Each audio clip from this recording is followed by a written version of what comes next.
കഴിഞ്ഞ 4-5 ദിവസങ്ങൾക്ക് മുമ്പാണ് ഒരു ഉസ്താദിൻ്റെ ഭാര്യ വീട്ടിൽ നിന്ന് പ്രസവിക്കുകയും അതിനെ തുടർന്ന് അതിദാരുണമായി മരണപ്പെടുകയും ചെയ്ത വാർത്ത നമ്മൾ കേട്ടത്.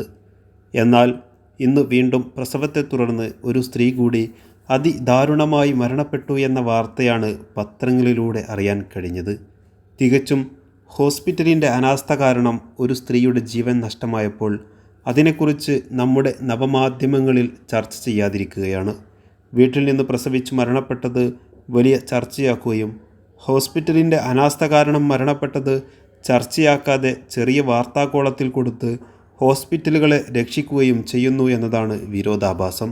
അതിനെക്കുറിച്ച് സിദ്ദീഖ് ചേറൂർ എന്ന സഹോദരൻ സോഷ്യൽ മീഡിയയിൽ പങ്കുവച്ച കുറിപ്പിങ്ങനെ: പ്രസവവേദനയ്ക്കുള്ള മരുന്നിൻ്റെ ഡോസ് കൂടി ഇന്നലെ രാത്രി വേങ്ങര വലിയോറയിൽ നബീല എന്ന സ്ത്രീ മരണപ്പെട്ടു. തിരൂരങ്ങാടി MKH ഹോസ്പിറ്റൽ അധികൃതരുടെ കയ്യിൽ നിന്നാണ് ഈ പിഴ സംഭവിച്ചത്. 3 ചെറിയ മക്കളുടെ ഉമ്മയാണ് നബീല. 4ാമത്തെ പ്രസവത്തിനാണ് MKH ഹോസ്പിറ്റലിൽ എത്തിയത്. മരുന്ന് കൊടുത്തത് ഓവറായത് കാരണം നബീലയുടെ ബോധം നഷ്ടപ്പെട്ടു.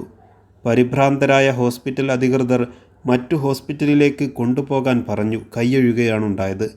ഉടനെ മെഡിക്കൽ കോളേജിലേക്ക് എടുക്കുകയും അവിടെ എത്തുമ്പോഴേക്കും നബീല മരണപ്പെടുകയുമാണ് ഉണ്ടായത്. പിന്നീട് മെഡിക്കൽ കോളേജിൽ നിന്ന് കുഞ്ഞിനെ ഓപ്പറേഷൻ ചെയ്തെടുക്കുകയും ചെയ്തു. കുഞ്ഞ് ഇപ്പോൾ ICUവിലാണ്. കുഞ്ഞിന് വരെ ഈ മരുന്നിൻ്റെ എഫക്റ്റ് ബാധിച്ചിട്ടുണ്ട് എന്നാണ് അറിയാൻ കഴിഞ്ഞത്. ഇത് ഹോസ്പിറ്റലിൻ്റെ കൃത്യമായ അനാസ്ഥയാണ്. ഇതുകൊണ്ട് എല്ലാ ഹോസ്പിറ്റലും ഇങ്ങനെയാണ് എന്നല്ല പറയുന്നത്, ഹോസ്പിറ്റലിൽ കൊണ്ടുപോകേണ്ട എന്നുമല്ല പറയുന്നത്. പക്ഷേ വീട്ടിൽ നിന്ന് പ്രസവിച്ച് മരിച്ചത് മാത്രം വലിയ ചർച്ചയാക്കുന്നവരോട് എന്തുകൊണ്ട് ഈ വാർത്ത ആരും ചർച്ചയാക്കുന്നില്ല? ഈ നബീല ഒരു സ്ത്രീയല്ലേ? അവളെ കൊന്നത് ഡോക്ടർമാരാണ്, നഴ്സുമാരാണ് എന്നൊന്നും ആരും പറയാത്തതെന്താണ്? അവരെ ആർക്കും അടിച്ചു കൊല്ലണ്ടേ? സോഷ്യൽ മീഡിയയിൽ ഇതൊന്നും ആരും ചർച്ച ചെയ്യില്ല. കാരണം ഹോസ്പിറ്റലിലാണല്ലോ പ്രസവം. ഹോസ്പിറ്റലിലായാൽ എന്തുമാവാമല്ലോ. ഡോക്ടർക്കെതിരെയോ ഹോസ്പിറ്റലിനെതിരെയോ എന്തുകൊണ്ട് ഇവിടെ ആരും പ്രതിഷേധിക്കുന്നില്ല? ഒരു ചാനൽ ചർച്ചയുമില്ല.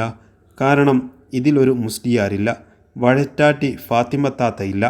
അപ്പോൾ ആർക്കും ഒരു പഞ്ചില്ല. ഈ ഹോസ്പിറ്റലിനെതിരെ, ഡോക്ടർമാർക്കെതിരെ എത്ര ചാനൽ ചർച്ച നടക്കുമെന്ന് നമുക്കൊന്ന് കാത്തിരുന്ന് കാണാം.